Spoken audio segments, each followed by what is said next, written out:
Hi friends, എല്ലാവർക്കും സുബീസ് കിച്ചണിലേക്ക് സ്വാഗതം. ഇന്ന് ഞാനിവിടെ ഉണ്ടാക്കുന്നത് കല്ലുമ്മക്കായ അടയാണ്. ഇത് ഞാൻ പുഴുങ്ങിയിട്ടാണ് ഉണ്ടാക്കുന്നത്.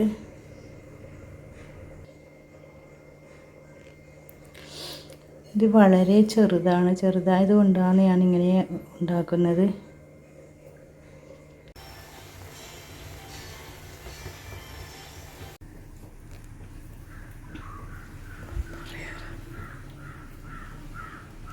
നമുക്കിത് ഇതിൽ നിറച്ച് കൊടുക്കാം. നെയ്പത്തിരിയുടെ കൂട്ടാണ്.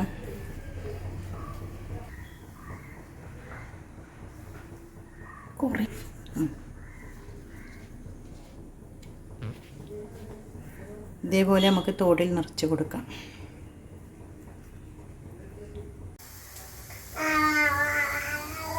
നമ്മുടെ കല്ലുമ്മക്കായ റെഡി ആയിട്ടുണ്ട്.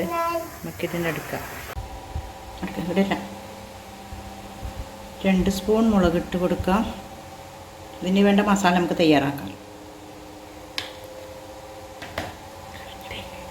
1/4 ടീസ്പൂൺ മഞ്ഞൾപ്പൊടി, 1/2 ടീസ്പൂൺ ഉപ്പെടുക്കാം.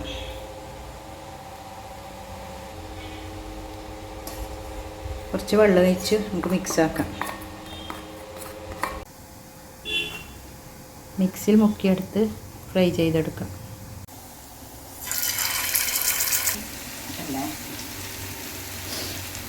നമുക്ക് കുറച്ച് കറിവേപ്പില ഇട്ട് കൊടുക്കാം.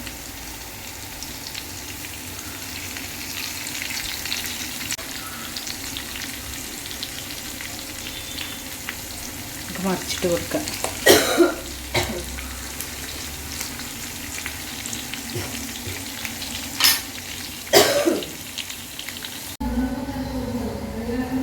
നമ്മുടെ ടേസ്റ്റി കല്ലുമ്മക്കായ ഇവിടെ റെഡി ആയിരിക്കുന്നു. എല്ലാവരും ഒന്ന് ട്രൈ ചെയ്ത് നോക്കണേ. വീഡിയോ ഇഷ്ടപ്പെട്ടാൽ ലൈക്ക് ചെയ്യുക.